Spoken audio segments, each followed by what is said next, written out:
السلام علیکم ناظرین، میں طارق اسماعیل ساگر آپ کی خدمت میں بہت اہم گزارشات کے ساتھ حاضر ہوں۔ ناظرین کرام، یوں تو پوری دنیا ہی مسلمانوں سے خاص قسم کا بغض اور کینہ رکھتی ہے، لیکن بطور خاص فرانس کے صدر مخواں جو ہیں وہ کچھ زیادہ ہی اس معاملے میں ایکٹیو ہو رہے ہیں۔ حال ہی میں انہوں نے مسلمانوں کے خلاف بہت سخت اقدامات کیے، اور حالت یہ ہے کہ حفصہ علامی جو ایک عرب نیشنل عربی زبان بولنے والی جرنلسٹ ہیں، انہوں نے کہا ہے کہ وہ اب اگر عربی زبان میں آپس میں بات کریں تو اس پہ فرانسیسی بہت برا مناتے ہیں، اور اس حوالے سے بہت سے جھگڑے بھی ہو چکے ہیں۔ ناظرین کرام، نئے قوانین جو مسلمانوں کے خلاف بنائے گئے ہیں وہ بالکل ایسے ہی ہیں جیسے انڈیا میں مسلمانوں کے خلاف یہ مودی نے جو ایکٹ بنایا ہے۔ یعنی یہ دیکھیے کہ مسلمانوں کے جو علاقے ہیں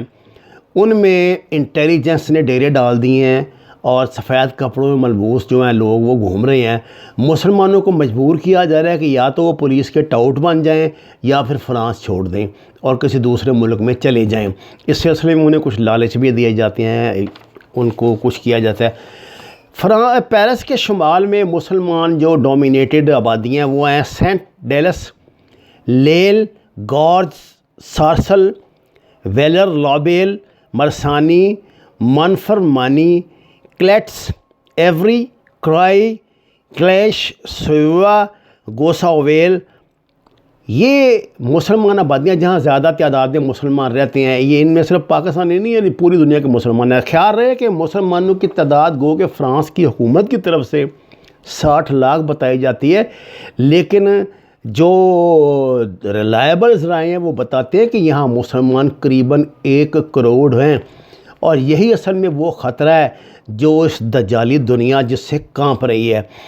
انہوں نے فرانسیسی صدر کو کیسے اپنا شکار کیا، آپ جانتے ہیں کہ ان کے پاس ایسے بڑے داؤ پیچ ہوتے ہیں۔ ناظرین کرام، آپ نے پچھلے دنوں ایک تصویر دیکھی تھی، اب بھی وہ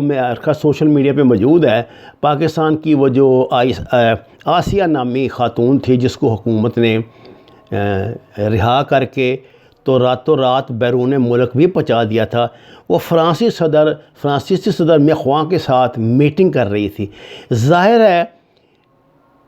یہ بات اس نے اس میٹنگ میں ان کے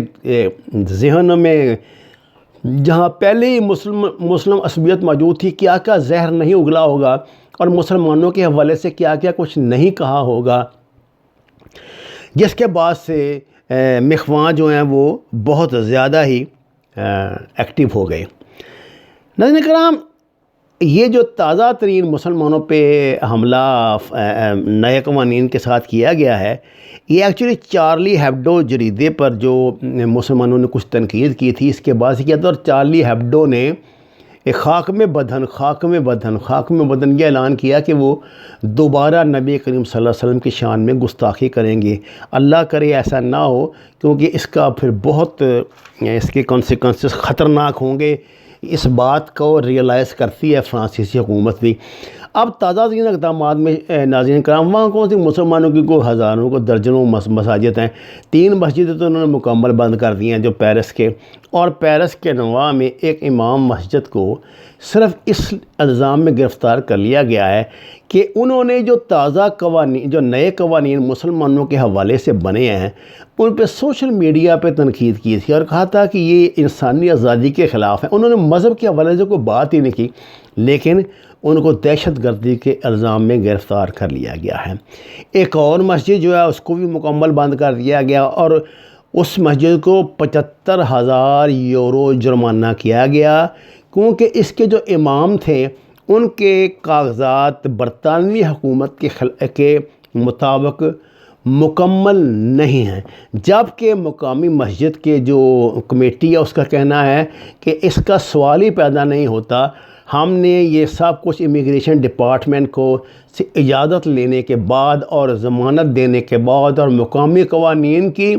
مکمل پابندی کے بعد جو ہے وہ کیا تھا۔ صورتحال یہ ہے ناظرین کرام کہ مسلمانوں میں عدم تحفظ اور احساس بیگانگی جو ہے نا وہ بہت تیزی سے بڑھ رہا ہے۔ حیرت کی بات یہ ہے کہ فرانس کی کوئی اتنی اہمیت بھی نہیں ہے دنیا میں، خصوصاً یورپی ممالک میں، نہ کوئی اس کی کوئی ایسی کوئی مطلب انڈسٹری ہے، بس صرف ہے کہ یورپ کا ایک ملک ہے جو ترقی یافتہ ملک ہے، اس میں کوئی شک نہیں، لیکن اس نے اس سلسلے میں مسلمان ممالک سے اپنے تعلقات ہی بگاڑ لیے۔ کئی مسلمان ملکوں سے ان کے تعلقات اس حوالے سے بگڑ چکے ہیں کہ یہ مسلمانوں کے خلاف جو ہیں وہ نفرت کا رویہ رکھتے ہیں اور مسلمانوں کے خلاف یہ متعصبانہ اقدامات کر رہے ہیں۔ ناظرین کرام، فرانس کے صدر مسلمانوں کے خلاف جو قوانین بنا چکے ہیں، جو بنا رہے ہیں، اور جس طرح وہاں مسلمانوں کو ٹاؤٹ بننے پہ مجبور کیا جا رہا ہے، ان کی مساجد میں داخلے جو پہلے ہی اس کی وجہ سے بند ہیں کرونا کی وجہ سے، اب اس پہ اور زیادہ پابندی لگا دی گئی ہے۔ اب مسلمان بھی ایک دوسرے پہ شک کرنے لگ گئے ہیں کہ فلاں کی جاسوسی تو نہیں۔ آپ کو پتہ ہے جو ٹیکٹکس ہوتے ہیں انٹیلیجنس کے، وہ اپنائے جا رہے ہیں، مسلمانوں میں آپس میں ناتفاقی پیدا کی جائے گی، اور یہی آپ کو پتہ ہے ان کا مسلمان دشمن قوتوں کا بہت مضبوط ہتھیار ہوتا ہے۔ انہیں آپس میں فرقہ بندی میں بانٹا جا رہا ہے۔ جس نوجوان علی حسن شاید اس کا نام ہے، اس نے یہ اس پہ وہ پاکستان کا رہنے والا، جس نے چارلی ایبڈو کے دفتر پہ حملہ کر کے 2 صحافیوں کو زخمی کیا تھا، اس نے اس سے پہلے آپ کو پتہ حملہ کرنے سے پہلے اپنی ویڈیو بنائی تھی، جس میں اس نے پاکستان میں اس حوالے سے ایک جماعت کے جو امیر تھے، اللہ تعالیٰ ان کی درجات بلند کرے، انہیں اپنا رہبر بتایا اور ایک نعت بھی پڑھی تھی۔ اب یہ باتیں جو ہیں دیکھیں ہیں تو اپنے ایمان کی بات ہے، جس کو اللہ نے ایمان کی حرارت دی ہے تو وہ تو کر سکتا ہے، لیکن اس کے کانسیکوینسز پوری مسلمان امت کو برداشت کرنے پڑتے ہیں۔ اب انہوں نے ٹارگٹ کیا ہوا ہے اس جماعت کو خاص طور سے، اور آپ جانتے ہیں پاکستان میں بھی ان کی طرف سے یہ مطالبہ حکومت کے ساتھ، ابھی بلکہ حکومت نے ان سے NRO لیا ہے فرانسیسی سفیر کو نکالنے کے حوالے سے۔ سوال یہ پیدا ہوتا ہے ناظرین کرام، کیا حکومت پاکستان جو خود کو ریاست مدینہ سے تشبیہ دیتی ہے، اس کو اپنی ڈپلومیسی کے ساتھ اس معاملے سے ڈیل کرنا چاہیے تھا، یا ایسے حالات بنے کہ پاکستان کی ایک مذہبی جماعت جو ہے اس کے اقدامات کو بنیاد بنا کر فرانس جو ہے پوری دنیا کے مسلمانوں کے قریباً 1 کروڑ مسلمانوں کی زندگی اجیرن کر دے؟ یہ بات سوچنے والی بھی ہے، اور اس پہ آپ غور بھی کریں اور اپنی غلطیوں کا بھی جائزہ لیں کہ کہاں ہم غلط ہیں، کہاں ہم صحیح ہیں۔ جو باتیں حکومتوں کو کرنی چاہیے وہ باتیں پاکستان کی سیاسی یا سماجی یا مذہبی یا دوسری NGOs اس کو نہیں کرنی چاہیے۔ اس سے بڑی بات میں آپ کو یہ کہتا ہوں، اس کو آسیہ کو ہم نے تو حالانکہ تحریک لبیک والے تو اس کو آسیہ ملونہ ہی کہتے ہیں، ہم نے تو اس کے باوجود پاکستان نے بڑی اس کا فراخ دلی کا مظاہرہ کرتے ہوئے اس کو رہا کر دیا، اس کو وہاں بھیجا، اس کو غیر ممالک میں سے سویڈن میں اس کو پناہ ملی تھی، اور وہ جا کے یہ کرتوت وہاں پہ کر رہی ہے۔ اس کا مطلب یہ ہے کہ وہ پاکستان میں یہ کام کر کے گئی تھی، جبکہ یہاں کے خونی لبرل اس کو بے گناہ اور مولویوں پہ لان تان کر رہے تھے، ان کو گالی گلوچ کرتے تھے اور ان کو پتہ نہیں کیا کیا ان پہ الزام لگاتے تھے، اور حود بھائی جیسے جو بے شرم لوگ ہیں یہ اس حوالے سے کیا کیا طوفان اٹھا رہے تھے۔ بات یہ شدت پسندی یہی ہوتی ہے، جب تک حکومت میڈیا میں اس حوالے سے کنٹرول نہیں کرے گی، جب تک آپ کوئی باقاعدہ لائحہ عمل اس سلسلے میں نہیں بنائیں گے، ہم ناکردہ گناہوں کی سزا بھی بھگتیں گے، ہم 100 پیاز بھی کھائیں گے، ہم 100 جوتے بھی کھائیں گے، اور ہمارا گناہ بھی کوئی نہیں ہوگا۔ آپ اندازہ کیے کہ یہ ایک تو ہم نے اس ملونہ کو رہا کیا پاکستان سے، ہیں جی، اپنا انٹرنیشنل جیسچر اچھا بنانے کے لیے، اور نتیجہ کیا نکلا؟ آج قریباً 1 کروڑ فرانسیسی مسلمانوں کی زندگی جہنم بن کے رہ گئی ہے۔ ان کو مسلم دشمن طاقتوں کے پاس ہمارے لیے معافی نہیں ہے، انتہا پسند تو وہ ہیں، اور سب سے بڑی بات میں کہتا ہوں کہ جو لبرل دہشت گرد پاکستان میں موجود ہیں، جو NGOs حرام کاریاں یہاں کرتی ہیں، ان کو شرم نہیں آتی آج وہی پڑھے نا اس کا یہ جو حفظہ علامی ہے اس کی سٹیٹمنٹ پڑھیں نا، یہ ساری دنیا کے میڈیا پہ بکھری ہوئی ہے، یہ BBC نے بھی شاید اس کو کوٹ کیا ہے، اور بھی بڑی ایجنسیوں نے کیا ہے کہ اس کو عربی بولنے پر، عربی زبان بولنے پر جو اس کی مادری زبان ہے اس کو نفرت کا، تعصب کا نشانہ بنایا گیا ہے، اور پورے فرانس میں علاج ہے۔ تو ان کے کیا زبانیں ٹوٹ گئی ہیں؟ یہ پھدو چھدو جو وجاہت علی خان اور فلانے مامے ٹھامے بنے ہوئے ہیں، جو سوائے مطلب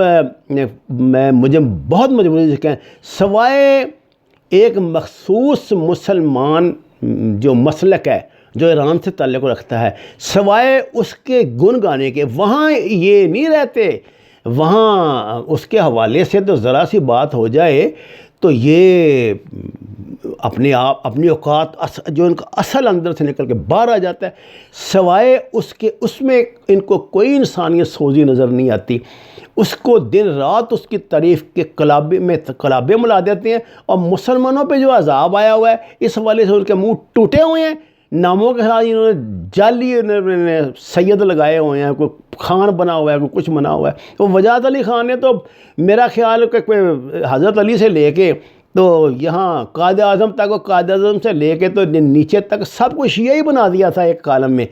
یہ حکومت کو نوٹس لینا چاہیے ان باتوں، اگر آپ ان باتوں کا نوٹس نہیں لیں گے تو پھر یہ مولوی اس کا نوٹس لیں گے، یہ بات یاد رکھنا۔ کیونکہ مسلمانوں میں چاہے مسلمان بے عمل ہو، چاہے مسلمان اپنے دین سے کتنے گرا ہو، یاد رکھیے نبی کریم صلی اللہ علیہ وسلم کی حرمت پر وہ ہر لمحہ کٹنے مرنے کے لیے تیار ہے۔ وما علینا الا البلاغ المبین۔ ناظرین کرام، درخواست ہے قرآن و نماز کو ترجمے کے ساتھ جانیے، ہمارے چینل کو سبسکرائب کریں، لائک دیں، اور سچ کے سفر میں ہمارا ساتھ دیں۔ آپ کا بہت شکریہ۔